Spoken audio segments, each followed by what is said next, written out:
পাঁচটি শব্দের সঠিক উচ্চারণ আমরা অনেকেই ভুল করি। তো যারা এই পাঁচটি সঠিক উচ্চারণ আমরা জানি, তাহলে তার ব্রিটিশ প্রনাউন্সিয়েশন আমি মনে করি অনেক ভালো। তো আমরা বেসিক থেকে আমাদের একটি ক্লাস শুরু করেছি, যেটা প্রনাউন্সিয়েশন নিয়ে। আমরা ইনশাল্লাহ পর্যায়ক্রমে আমাদের এই ক্লাসগুলো চলমান থাকবে। আমার ইউটিউব এবং ফেসবুকে একদম সুন্দর করে সাজানো থাকবে। এখন আমরা এই শব্দগুলো আমরা কিভাবে আসলে প্রনাউন্সিয়েশন করতে হয় এবং আমরা নর্মালি কীভাবে করি। আমরা যেমন ল্যাম্প, আমরা এটাকে বলি ল্যাম্প।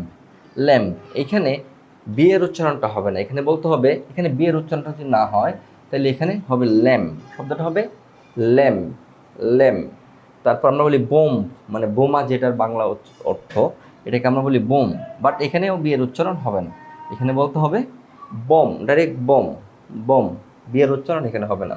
আমরা প্রচলিত একটা শব্দ, এটাকে আমরা বলি থাম্বনেইল।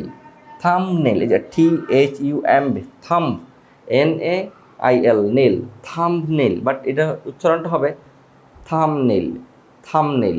এখানে বিয়ের উচ্চারণ হবে না।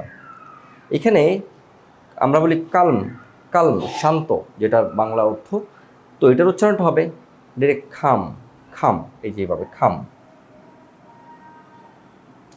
খাম, খাম। আচ্ছা, একটা কথা বলে নিই, আমরা কিন্তু ব্রিটিশ উচ্চারণ ট্রাই করতেছি। ব্রিটিশ এবং আমেরিকানের মধ্যে প্রায় সেম, বাট কিছু কিছু ক্ষেত্রে পার্থক্য রয়েছে। এটা যখন আমাদের সামনে আসবে আমরা এটা ইনশাল্লাহ বলে দিব। বাট এটা উচ্চারণটা হবে খাম, খাম। এটাকে আমরা বলি কালফ, কালফ বলি, বাট এটার উচ্চারণটা হবে খাফ। কী হবে? খাফ, খাফ হবে, খাফ। এখানে এলের উচ্চারণ হবে না, direct খাফ, calf, calm, calm. Thumbnail, bomb, lamb, bomb, lamb. তাহলে নর্মালি কিন্তু আমরা এইগুলো উচ্চারণ করতাম lamb, bomb, thumbnail, calm, calf, অনেকেই আমরা এইভাবে উচ্চারণ করতাম। তো আজকের পর থেকে আমরা এইভাবে ঠিক উচ্চারণ করার চেষ্টা করব।